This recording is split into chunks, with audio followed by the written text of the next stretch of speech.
What's up, everybody? My name is Demetri Kofinas, and you're listening to Hidden Forces, a podcast that inspires investors, entrepreneurs, and everyday citizens to challenge consensus narratives and to learn how to think critically about the systems of power shaping our world. My guest in this week's episode is Jon Pelson. Jon is a telecommunications industry veteran who has worked for companies like Lucent, where he helped create and market some of the company's breakthrough technology solutions, as well as British Telecom, where he served as Chief of Convergence Strategy and helped develop a global wireless plan for the UK's largest provider of fixed line, broadband, and mobile services. Most importantly, though, for the purposes of this conversation, Jon is the author of a timely new book titled Wireless Wars, where he tells the story of how America and the American companies responsible for inventing cellular technology transferred that technology to China as part of the offshoring of manufacturing and R&D that began in the 1990s, and then sat by and watched as their newly empowered Chinese competitors drove them out of business. He shares stories from the executives and scientists who built the industry, as well as those of Western politicians, business people, and members of the military who cooperated with, and in some cases actively aided, the Chinese government and its state champions in their efforts to overtake and crush their Western competitors. The first part of today's conversation is spent familiarizing listeners with 5G technology, how it works, and why it's important to the future of automation, commerce, and national security, while also getting into some of the details of the book as they relate to technology transfers, the rise of Huawei, and the relationship between the Chinese telecommunications industry and the CCP. The episode Overtime focuses mainly on how China uses our weaknesses against us, corrupting public officials and top corporate executives in their determination to overtake American companies in key industries that the CCP deems vital for its national security and global ambitions. We also discuss how the United States can fight back, turning those same weaknesses into strengths by leveraging a culture of permissionless innovation to retake the lead in global telecommunications and related industries that are vital for the long-term competitiveness of American industry and national security. If you enjoy the first half of today's conversation, I encourage you to take the leap and become a premium subscriber if you aren't already. There's no commitment, you can cancel at any time, and the entire library of premium content going all the way back to episode 1 becomes instantly available to you, including the overtimes, transcripts, and rundowns, depending on your tier. So without any further ado, please enjoy this timely and informative episode of Hidden Forces with my guest, Jonathan Pelson. Jon Pelson, welcome to Hidden Forces. Thanks, Demetri. Glad to be here. You got an exciting new book out, Jon. It's got a brilliant, I always say it's so important to have great jacket art. You have fantastic jacket art, and you're speaking to a subject that piggybacks off of a framework that people already have in their head, which is that US-China, war, conflict, competition, and also 5G important, Huawei, 5G China, etc. But no one's actually put all of that into a single book. And so I think this is really timely. Well, I thought so too. I've been in the industry for about 25 years, working on both the equipment making side and the service providing side. So companies like Lucent and companies like British Telecom and Nextel. And about a year and a half ago, I, for a long time, wanted to write a book on experiences there. And it just seemed to come together that what had happened to the U.S. industry, we invented cellular, we invented telecom sector. Alexander Graham Bell, if you go back far enough, was the start of all this. And here we are on the cusp of this critical change in telecommunications where 5G is really going to change the way people live. It's not just a change in the way people communicate on their mobile phones. And the last man standing is a Chinese company under the control of the Chinese Communist Party. And there's literally not an American player left making the gear that provides this. So, I saw that, Bell Labs, Lucent had gone broke, Nortel, Motorola, all the companies that were the creators there. And I started out to write the book about how Huawei the Chinese giant, had come to dominate. And the funny thing is, the book that I ended up writing was very different from the book I started out with. First, I wanted to write this from a business point of view. It's not a policy book. I'm not a political scientist. I'm not a technologist. I'm a businessman in the technology field. And I thought the book would be about how China had helped their national champion, Huawei, become the big dominant player in the world. And as I started talking to people, I realized that that wasn't the story at all. What had happened is China had used Huawei to extend its own political power and its influence around the world. And this was a surprise to me. And as I started talking to more and more people, it really got frightening. And as I've done some briefings to some groups that work with the government and private companies, I can't tell you how many times people have said, this is terrifying. And I think that there's a lot to that. That's a fascinating way of putting it, that it wasn't China helping its national champion gain market share, but that it was the Chinese Communist Party using Huawei, this company, in order to gain ideological and political market share for the CCP. That's a fascinating way to put it. Yeah, I sometimes think about the phrase that Huawei is the world's biggest front company. You know, it's $120 billion a year. It's bigger than Boeing. It's bigger than BMW. And they're a real company, don't get me wrong. They're making the best products. They're a really well-run company. You got to give credit to them from a management and technology point of view. But their greatest purpose of all, I don't think, is to make money and sell telecom gear. I think it's to reach out and help China improve and increase its power in the world. So we're gonna really delve into that, because that's really the meat of what the book's about. And you have so many personal anecdotes. You've interviewed so many people who recount so many stories of effectively how the American telecom industry went into China, helped Huawei and the domestic industry in China gain a leg up, develop the expertise and the know-how to actually be able to build out this type of equipment, and then effectively stayed to turn the lights off in some cases and left, because this industry had grown up and Huawei became this giant global industrial leader in the space. Before we do any of that, and I should also mention something important that you said, which is that this technology, 5G, is going to change the way we live. And I absolutely do want to fill listeners in on how that's going to happen and why 5G is so important. But before we do any of that, I'd love for you to explain to me and to our audience how you got involved in this space. What is the arc of your professional career, and how did you develop an expertise in these technologies? Sure. So my earlier career, I worked in communications. I was writing, doing speech writing, op-eds for a big communications company. And in the mid-90s, I jumped over, and it was a bit of a career change, to Lucent Technologies. And some people don't even know the name anymore because they're gone, but they were the AT&T equipment division, and they included Bell Laboratories. And my kids tell me people don't even know the name Bell Laboratories, except from The Marvelous Mrs. Maisel, where her father is so thrilled to leave his job as a mathematician at Columbia University and join Bell Labs. And that was a pretty good summary. It was the most exciting place for the best minds in the world to work. I was thrilled to be working there, and I jumped in kind of the cutting edge wireless groups. The guy who hired me, Jim Brewington, who's kind of the Billy Bean of wireless wars. You know, and I wrote this book. My agent said, "Who's your Billy Bean?" I said, "The closest thing I have is this guy, Jim Brewington." Everyone called him Brew. And he hired me. I said, "Why would you bring someone in who doesn't have any telecom experience?" And brought me in at a pretty senior level. And he said, I need people that don't have bell-shaped heads here. That was a great line in the book. Yeah. People, they're lifers. They grew up in a regulated monopoly, and they think that way.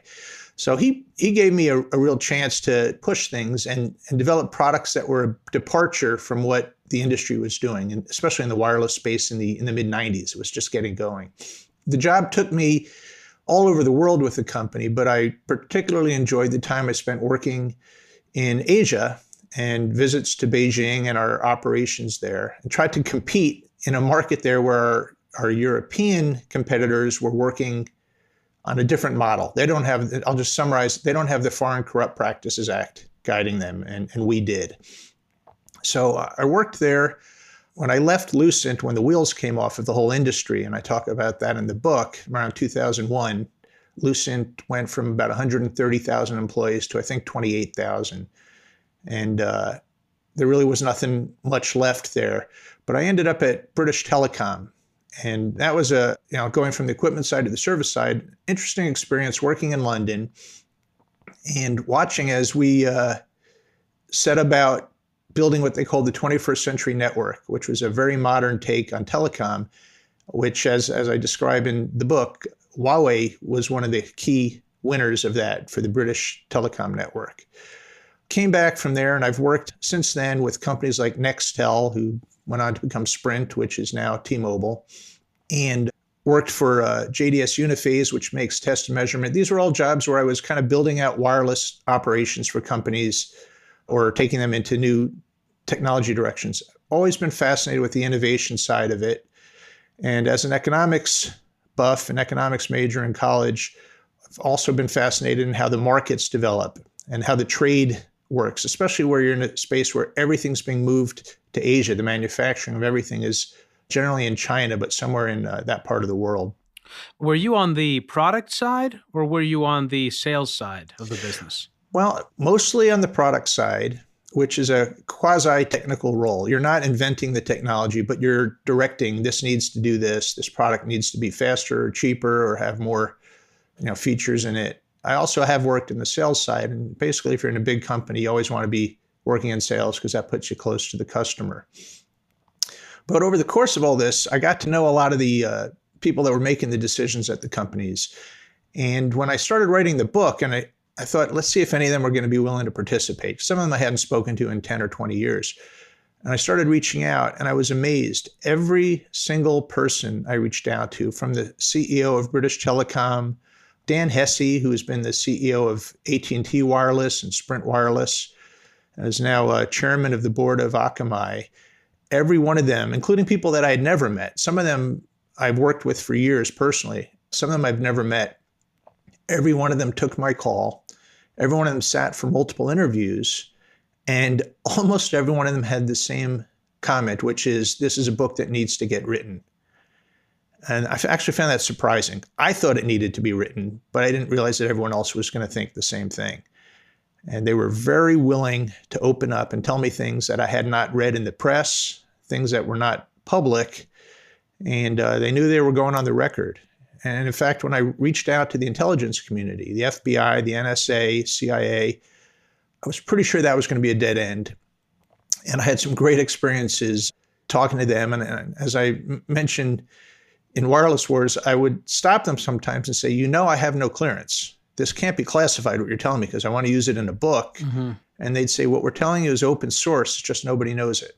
Mm-hmm. So that's also something I'm very curious about, because there does seem to be an awakening in the United States. It doesn't seem to be. There is an awakening with respect to China, how the country's international business operates. Domestically, we've known for a long time that it hasn't been a two-sided market. It hasn't been a symmetric relationship. But I think a lot of people are beginning to understand much more about how the CCP operates abroad and the role of these companies. A classic example of someone that you and I were talking about earlier, who I had on this podcast, who's done a great job educating people on this, is Josh Rogan. I'm curious now, we sort of beat around the bush a little bit, but if you had to describe what this book is about and what you were hoping to achieve by writing it, because you said early on that you began the book from the perspective of, this is a story about how the Chinese government and Chinese political system helped to advance the development of a national champion, which has gained a tremendous amount of international market share. But then, in fact, you came to realize that it was actually the opposite, that it was using this company in order to achieve a political market share, so to speak. So how would you describe what the book is about? What angle is this coming from, and what were you hoping to achieve by writing it? Sure. The overall message is how the United States now finds itself with no national equipment maker for telecom, as we're about to deploy 5G, which is going to change everything from energy and power grid to healthcare and finance and education. So here we are about to have to rely on a Chinese company controlled by the CCP. And the book looked at the history of how we came to get there, kind of looking at through the people's stories, not through technology, not through market analysis, but through the people that were negotiating to put the first factories in China. Talk about the history of how we got there. Talk about the consequences of allowing a company controlled by the CCP to have that kind of power over us. And so I talk about some of the malfeasance, some of the bad actions that you've seen by Huawei and by the CCP around the world in terms of telecom. And then finally say, here's a solution to this. Now, I'm not going to tell you I invented the solution. What I did is I found people that throughout the world, Europe, Asia, and America, that have come up with what I think is a really compelling response to the Chinese dominance in the sector. And I explain in my own approach how America can make it more likely to succeed so that we can take back control of our telecom networks and not leave them in the hands of an untrusted party. Yeah. Well, that's also a really interesting part of the book, which we'll likely get to in the overtime, having to do with ways forward and solutions, because you propose something that it fits much more in line with our traditional notions of American entrepreneurial capitalism than I think even I have been suggesting in my conversations with respect to the role of the state and the need for the government to support American industries in the face of what is an international competition. But I think it's interesting. We'll get into it because there are ways in which the government can help, and I like some of your proposed solutions. So before we get into those details, let's take a step back and discuss 5G, because people have been hearing all about this. In fact, my phone says 5G, even though I don't have 5G. Maybe you can explain why my Apple iPhone says that I'm on a 5G network when I'm not. What is 5G and where does it fit in the evolution of the telecom industry and telecom networks? Yeah, 5G is really an important break from the evolution that we've seen so far. So the first round of telecom, what they called 1G, was just cellular. It was analog. It was this incredible invention that let you make phone calls from your car for the most part. And there were some handheld phones. It was limited use, voice only. Sound quality wasn't terrific, but it was still a revelation.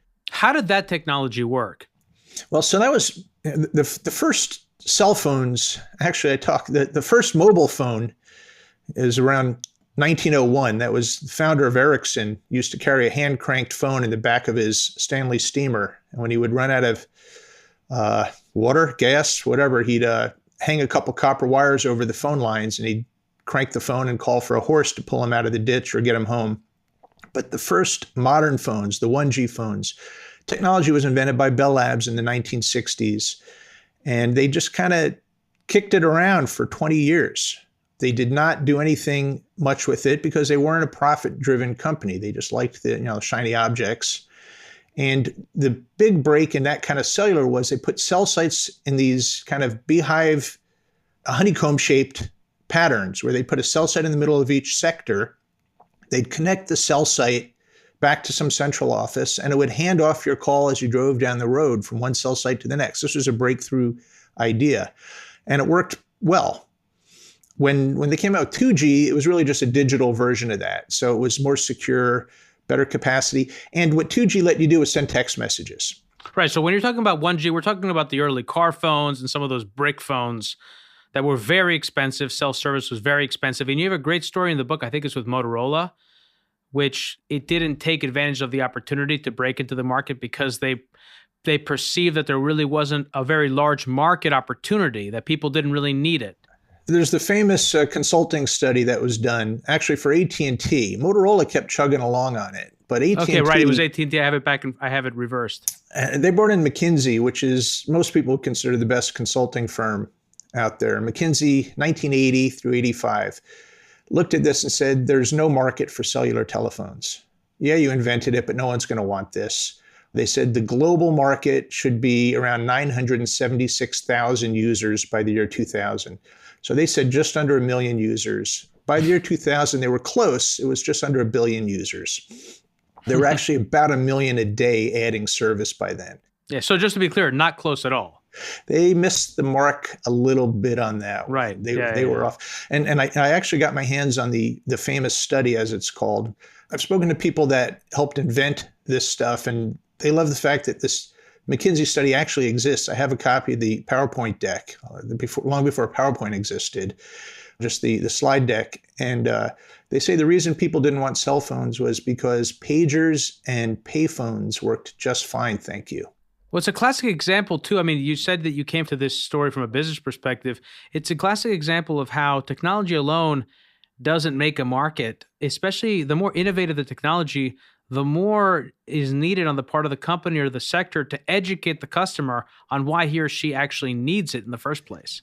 Exactly. When I talked to Marty Cooper, who invented the handheld cell phone, and he's about 93 or so now and doing just great, sharp as a tack. But he said what McKinsey didn't get and AT&T didn't get was that traditional telephones connected places to places and mobile phones connected people to people. It was not a straight substitute. It wasn't just a wireless phone. It was a totally different way of communicating. And he was right. So this technology started to evolve. AT&T missed the boat at the start, but they caught up. When you're at the time, they became the world's biggest company. You have resources. Mm-hmm.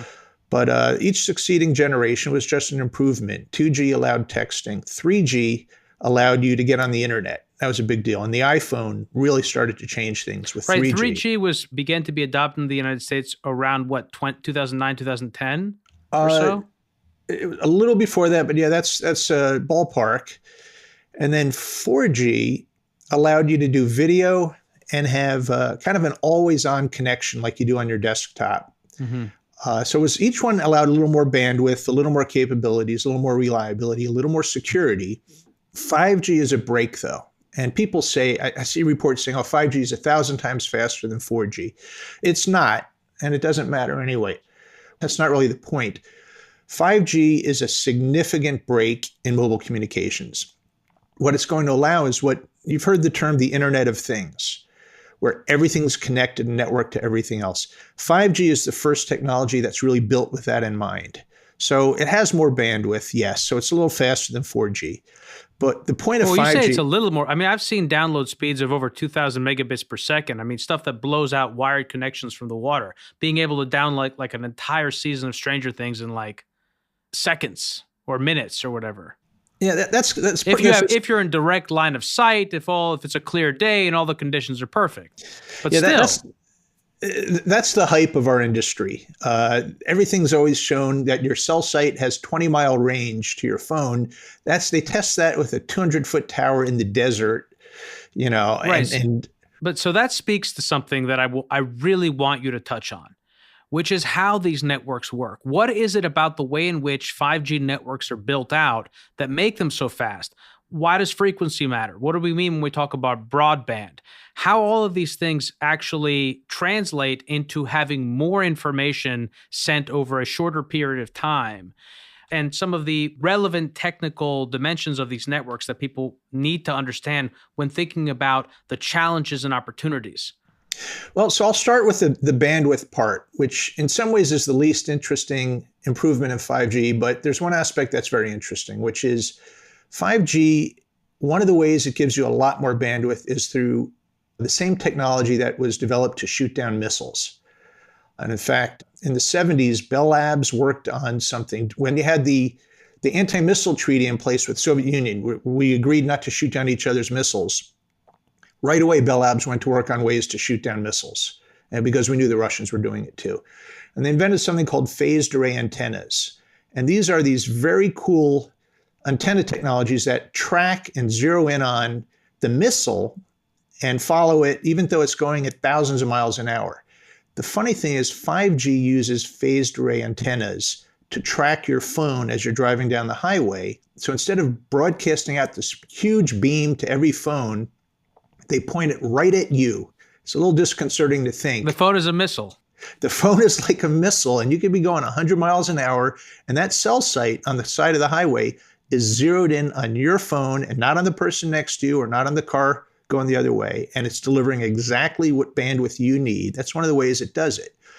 And as I talk about in the book, the technology to deliver 5G, these antennas, phased array antennas as they're called, or steerable beam antennas, is the same as used to shoot down missiles. And one of the technicians confides to me, I was unhappy being in China helping them with this because I knew if you changed the frequency of this cell tower, you were talking about an anti-missile antenna now. And I didn't like talking to them about, even though it wasn't classified, I didn't like talking to them about how to do it because I know why they were asking me. So that's really how the bandwidth is delivered in 5G. The higher bandwidth is a steerable beam that points right at your phone. But there's other important things. There's something called latency. One of the words people use for it is twitchiness.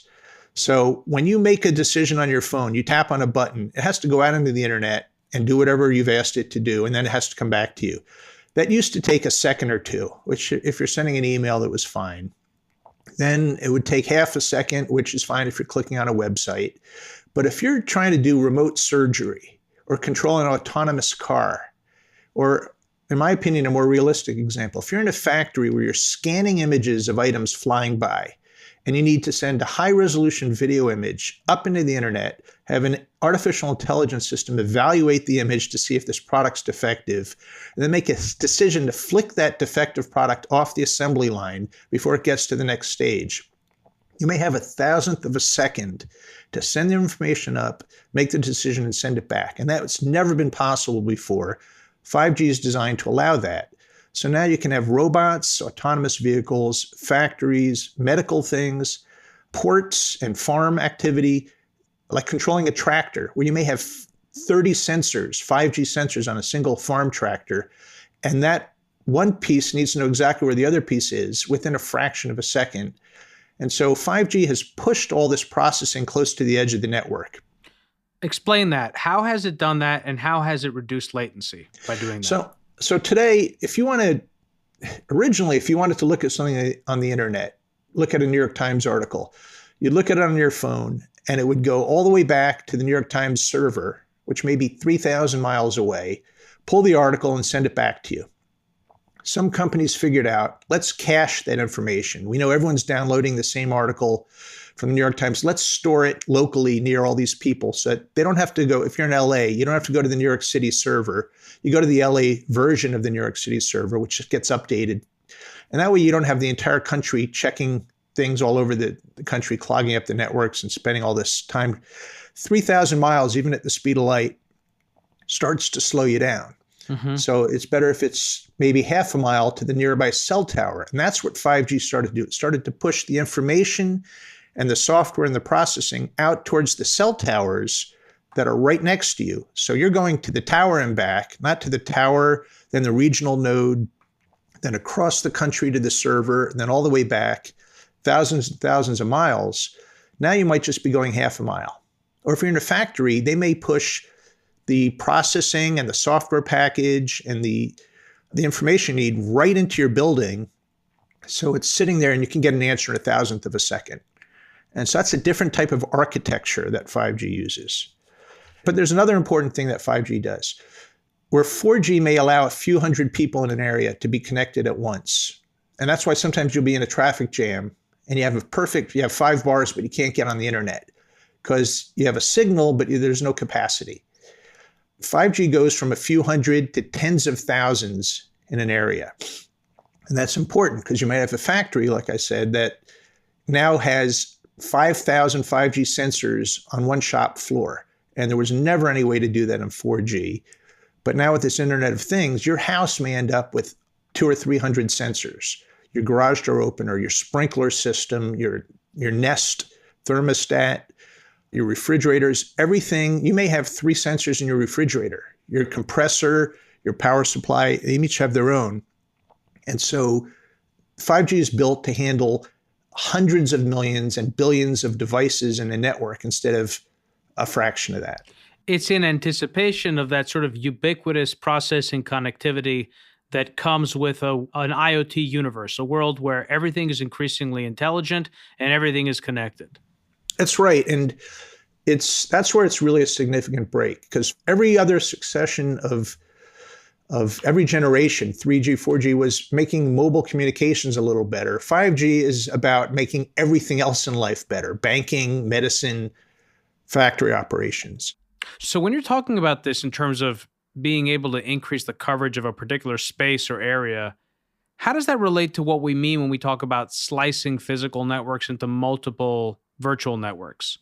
It's related, but it's not the exact same thing. So, and it's not all just about bandwidth, because you can have one person downloading, a 4K video and using a huge amount of bandwidth, and maybe a 4G network could handle that.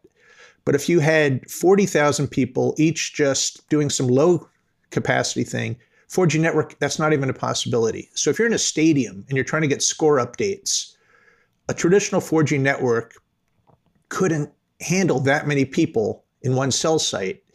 5G is designed for that. So, what they'll do now is they'll have smaller and smaller sectors and micro cells to address this issue. But 5G is really engineered for massive numbers of devices. Just communicating with a device, even if it's not doing a whole lot of bandwidth demand, still puts a load on the network, and the networks have to be built to handle it, which they didn't used to. 4G couldn't do that. 5G is built for that. So what are some of the downsides of moving this processing and information and communication to the edge of the network, as opposed to keeping it closer to the center? Yeah, there's a big security issue, first of all. It used to be that the core of the network was like the palace, and you put the high walls up around it in a moat, and you protect it. And the edge of the network, the cell sites, were just dumb radios, antennas and radios. And before they could connect into the core, you put all your firewalls and all your security. And if someone did something to a cell site, they could affect function of that cell site, but they couldn't hurt the network really. Now you're pushing all these things out to where these cell sites are actual live intelligent parts of the network. And that's an interesting thing. So that's expensive. It kind of runs counter to this idea of cloud computing, where you want to do everything up in the cloud. Well, 5G does a lot in the cloud, some remote centralized site, but it also pushes things out to the edge, so you get this quicker response. That's why when you see 5G on your iPhone, and people say, well, I already have 5G. What I tell them is they haven't even decided what the standards are yet for 5G. They don't even know what 5G is. That's still being debated. So you have something. Maybe you have something that's operating at a frequency that's going to be used for 5G. So technically it's 5G. And it has some pieces of 5G. But they're still deciding what it's going to look like and what the architecture is going to be of 5G in the first place.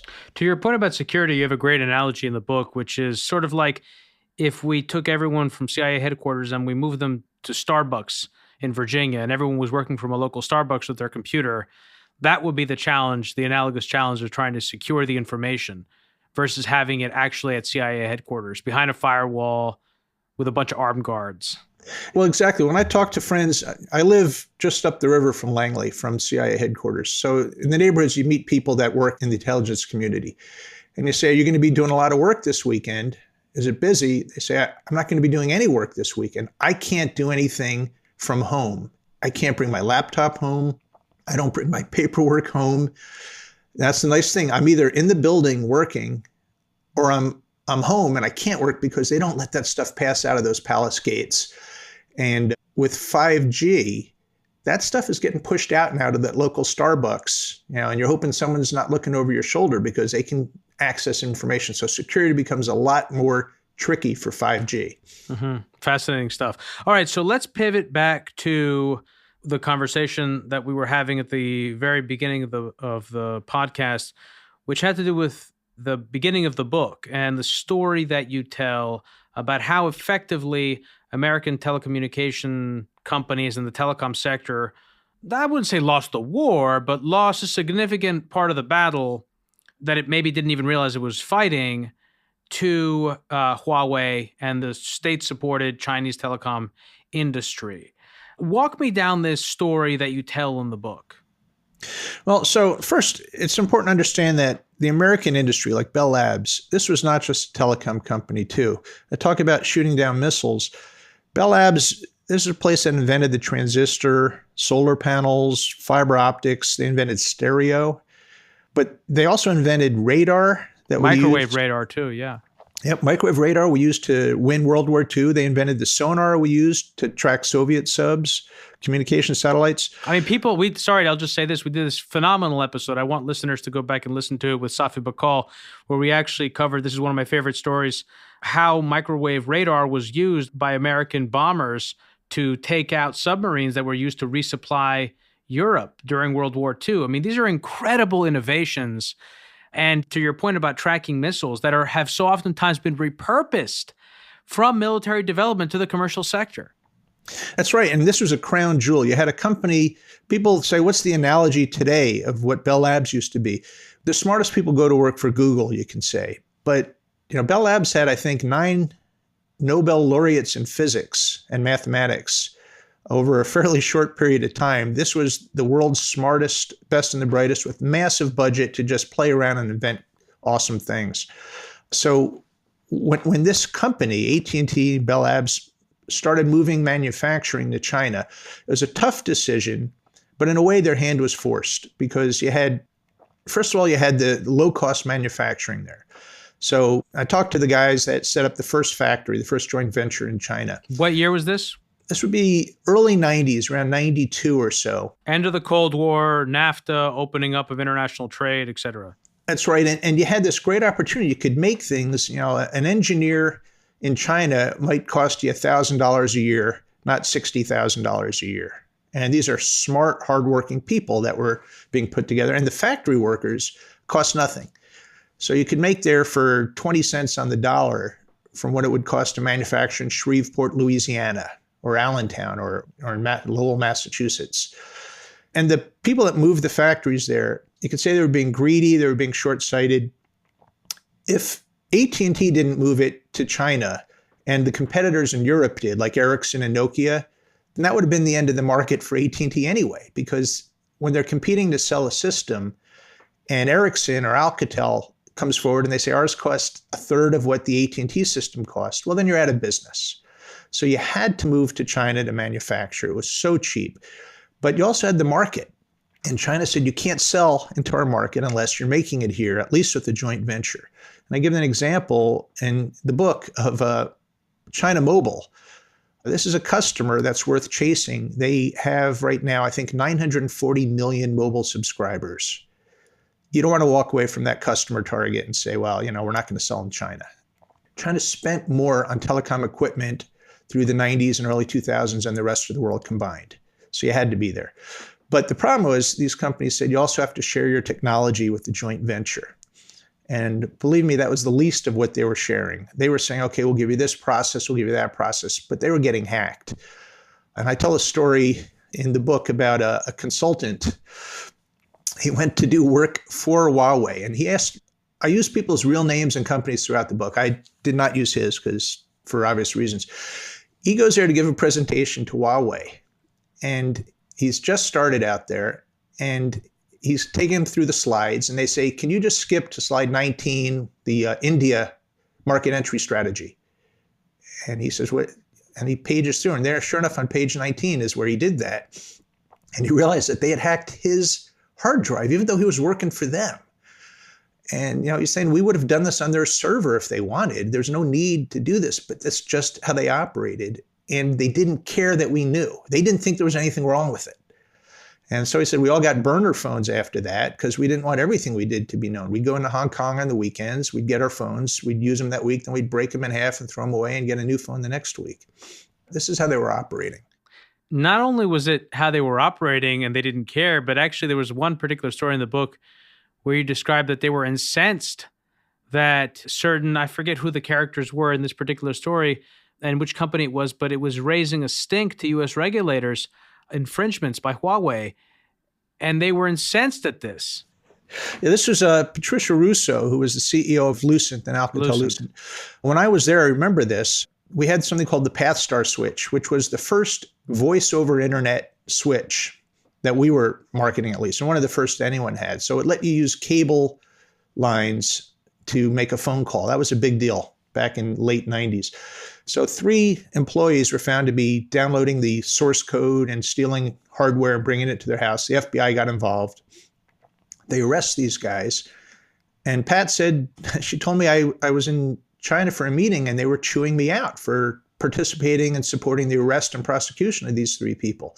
Now, this is where you really got to think about it. These are supposedly 3 independent, low-level Chinese nationals that were stealing something just for their own use to make themselves rich.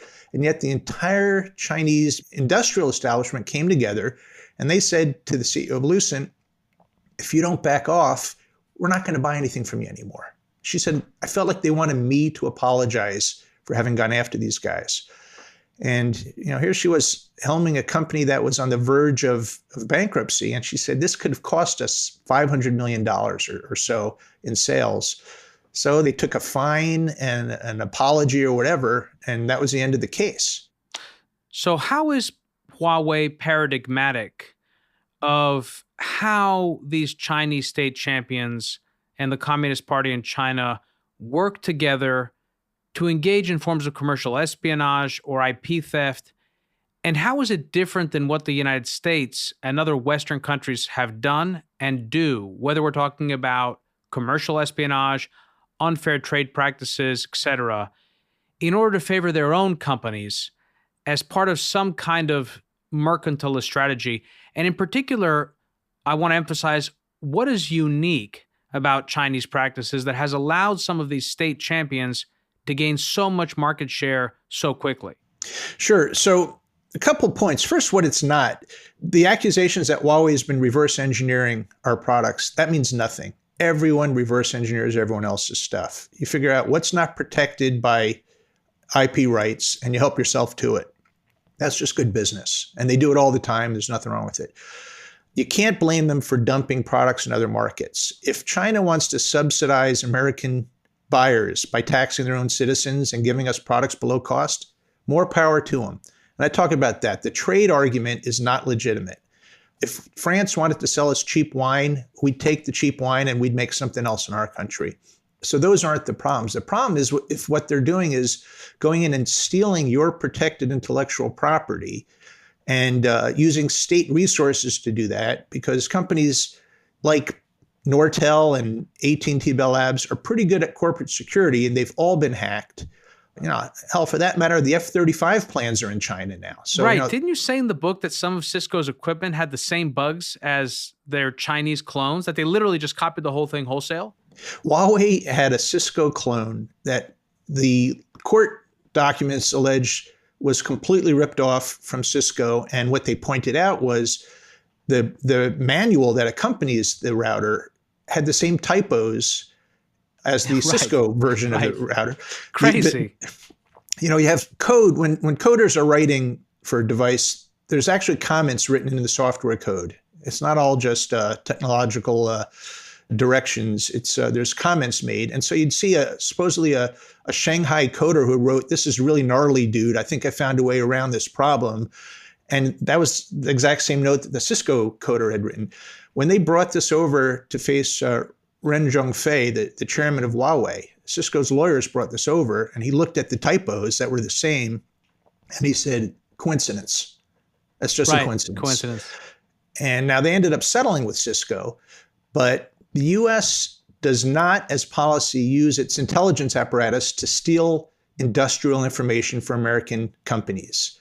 Well, is that true, though? Because wasn't it in the Snowden leaks where we found out that the NSA was actually being used in part for industrial espionage in countries like Brazil, for example? Well, there were stories, I certainly believe, I think they were acknowledged, that the NSA would take shipments of American technology products and they'd intercept them and they load them up with software and hardware for spying purposes.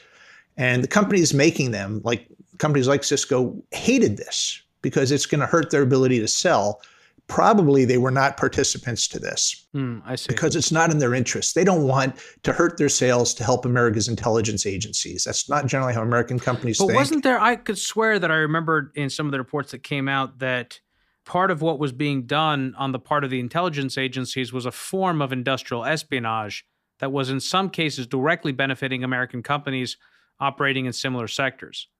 Well, it's possible. I haven't seen that. And I got to tell you, in 25 years working for mostly American technology companies, most help we would ever get from the government would be the Ex-Import Bank helping us with a loan rate a little bit. And we were always doing everything we could to compete with foreign technology companies and never looked to the intelligence community as a source. Mm-hmm. And when we used our own intelligence gathering, we'd be as aggressive as a company might be. You always wanted to pass the red face test. If this appeared in the New York Times, would you be embarrassed? So, we'd try to keep it clean, but I never saw it as a tool. I think it's pretty clear that the Chinese government's help to the companies was huge, both in terms of intelligence, but also, of course, in the financial aid that they gave. So what you saw was China, CCP helped Huawei to the tune of, by one report, $75 billion in aid, free real estate, tax breaks, direct cash assistance. You see cases where you'd have, back when Huawei was pretty early on and just having some trouble, one industrial bank loaned them $500 million, which was half of their entire loans for the year. So a bank making half of its portfolio to one risky tech company, you know that state-owned bank was told, here's what you're going to do. Sure. I mean, that's terrible banking otherwise. Yeah. People say, don't we help American companies? Yeah, Cisco got $45 million to $75 billion with a B to Huawei. Right. So I'm going to move the second part of our conversation into the overtime, John. I want to talk more about this point around how China plays to our weaknesses. I'm reminded of something that Kyle Bass said when he had been on my podcast, which is that they play to our greed. The greed of American companies, the greed of American politicians.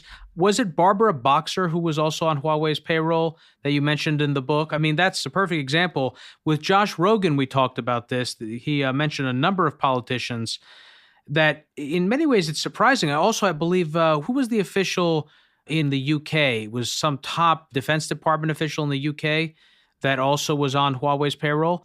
Yeah, so you're right. China plays to our weaknesses. The weaknesses are that we're disconnected, we're independently operating, and we're, greed, self-interest, whatever you want to call it. They get that's how we work, and they really play that up. So even when you had one company, AT&T, entering China and dealing with hundreds of ministries and thousands of factories and hundreds of cities, they all acted like they were one entity. And AT&T, they would play the switching group off the wireless group, off the R&D division, off the sales team. And these guys said, we didn't even know what we were doing. We were competing against each other on our side, and they were one entity. But they also have gotten the support of people that were charged with defending America and advancing American interests. So you have Barbara Boxer. Right. Well, let's hold it. We'll get to it. I just wanted to also mention that to listeners. Again, Josh Rogan, a phenomenal episode that really covers this. Also, one of my favorite episodes on this subject specifically was with James Mulvannon, episode 71, I think it was. And we were specifically talking about Huawei. And this was around the time that the CEO of Huawei's, the daughter of the CEO of Huawei, had been arrested in the United States. This is when Trump and Xi, I think, were meeting in Brazil. So we're going to talk about all of that. And then I want to discuss how the United States meets the challenge here, because you lay out three different paths that we can take. And one of them, which you sort of broadly categorize as supporting permissionless innovation, is one that I said is very much in line with American entrepreneurial values, and something that I think many people will find a comfortable model and a hopeful one. For anyone who is new to the program, Hidden Forces is listener supported.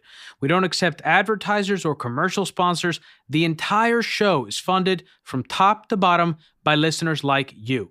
If you want access to the second hour of today's conversation with Jon, as well as the transcripts and rundowns to this episode and every other episode we've ever done, head over to hiddenforces.io and check out our episode library, or subscribe directly through our Patreon page at patreon.com/hiddenforces. There's also a link in the summary page to this episode with instructions on how to connect the overtime feed to your phone so that you can listen to these extra discussions just like you listen to the regular podcast. Jon, stick around. We're going to move the second part of our conversation into the subscriber overtime. For more information about this week's episode, or if you want easy access to related programming, visit our website at hiddenforces.io and subscribe to our free email list. If you want access to overtime segments, episode transcripts, and show rundowns full of links and detailed information related to each and every episode, check out our premium subscription, available through the Hidden Forces website or through our Patreon page at patreon.com/hiddenforces. Today's episode was produced by me and edited by Stylianos Nicolaou. For more episodes, you can check out our website at hiddenforces.io. Join the conversation at Facebook, Twitter, and Instagram at @hiddenforcespod or send me an email at dk@hiddenforces.io. As always, thanks for listening. We'll see you next week.